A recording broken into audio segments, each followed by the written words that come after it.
Hi, ladies and gentlemen. My name is Steve Ricky, and welcome to my platform today. I believe that you're going to be blessed. And kindly, if you are a new member in this platform, like and subscribe to this channel. One day I saw a woman on social media, and she was talking about the disadvantages of not engaging in sex. And she was giving out some points like, if you don't engage in sex, you are increasing your chances of getting prostate cancer if you're a man.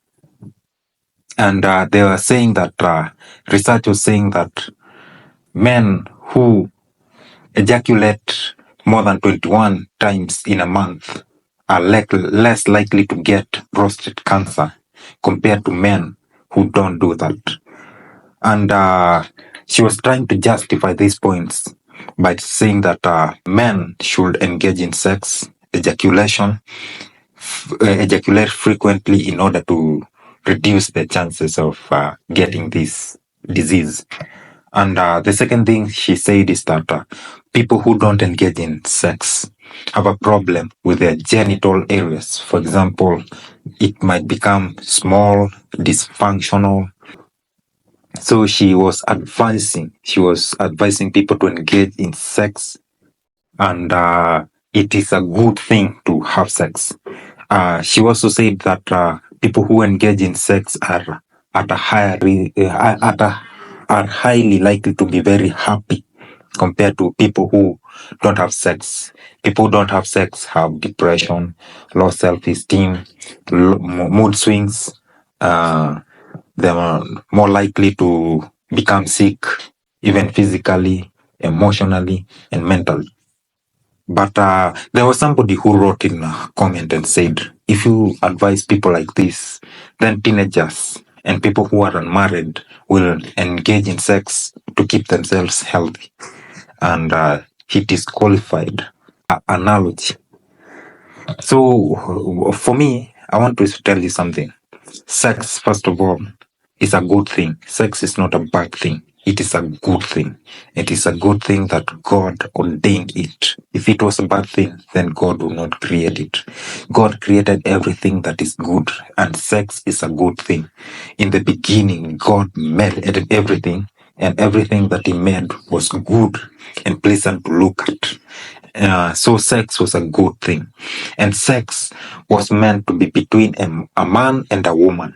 And that man and a woman was supposed to be married, to be intimate, to be married. Sex is not supposed to be between a boy and a girl. It is not supposed to be between a man and a man. And it is not supposed to be between a woman and a woman. It is not supposed to be between a girl and a man. It is not supposed to be between a boy and a woman. It is only supposed to be between a woman and a man who are joined together in marriage. It is not supposed to be between one man who is married with another woman that is married to a different man. It is not supposed to be like that. So therefore, we disqualify anything like fornication. We disqualify homosexuality. We disqualify transgender and adultery.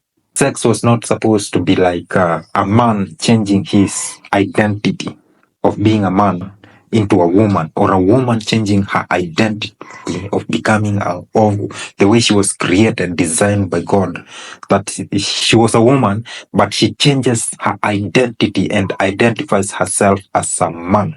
No, that was not the plan of God. Sex was meant to be between a man and a woman. So you got to nail this down before we proceed with the topic of today. And there is what we call sex transmutation. When you engage in sex, you use energy. You know, I came to discover that in everything that you do, you use energy. You can use energy to run. You can use energy to write a book. You use energy to read a book. You use energy to eat. And you also use energy to engage in sex. And energy is never lost. Energy is indestructible. It cannot be destroyed. So if you use energy, it can only be used in another way. For example, if you don't run, you can use that energy to do another thing. If you don't eat, you can use that energy to do another thing. So energy cannot be destroyed. It's only transmuted into another thing. So sexual energy, when it comes with a pressure, but you don't splash it, that energy is transmuted into creativity. You can find that energy being transmuted into writing a book, reading a book, into business, into exercise, into creating contents. That energy is transmuted into creativity. And that is a lot of energy. That is why a lot of people who engage in sex, especially the unmarried ones, or engage in porn, after they do that, they feel fatigued, they feel tired, they feel guilty because their energy has gone down. The energy they had was a lot. That energy was a lot of energy. So after they have released that energy, it goes down. And they can spend like 3 days feeling fatigued, tired. They feel guilty. They feel like something is wrong. And research has shown that if you abstain from releasing your sexual energy for about a week, testosterone goes high at a higher percentage. And you find yourself becoming more like, you find yourself having a high self-esteem. You feel yourself thrilled, you feel yourself happy. And the more you abstain, when it comes to a week, you can even talk in front of people. If you do that for 90 days, you find yourself like a real man. You find yourself having a lot of strength to do a lot of things, talk before people, and people will admire you. People will see you beautiful. And when you abstain from sex, it not only makes you beautiful on the outside, it makes you beautiful on the inside. You know, when you are confident, people admire you. They want to be like you. They want to imitate you. They feel you like a mentor. They want to talk to you.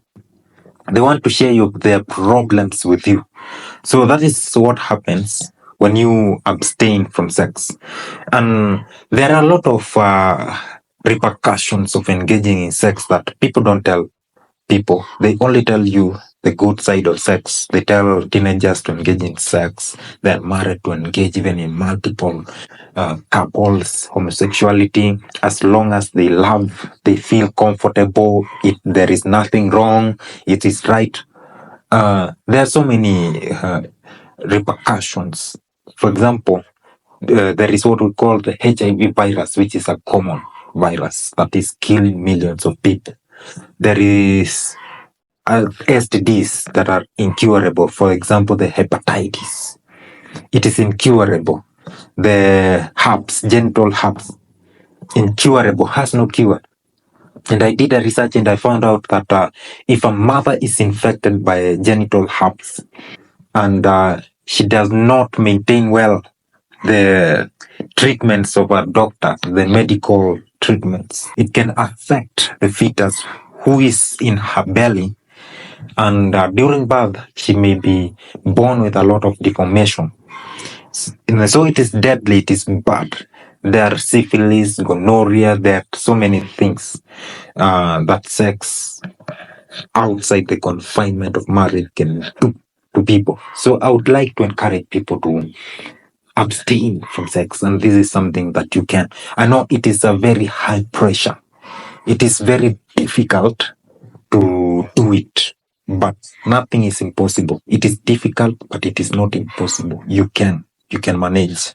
You can manage to keep yourself pure. You can manage to maintain yourself. You can manage to maintain your dignity, and you'll find yourself doing a lot of endeavors in life. And may God bless you so much. Thanks for watching. If you're a first time visitor in this channel, please like, please subscribe, and leave a comment. Let me know your mind. Thanks so much.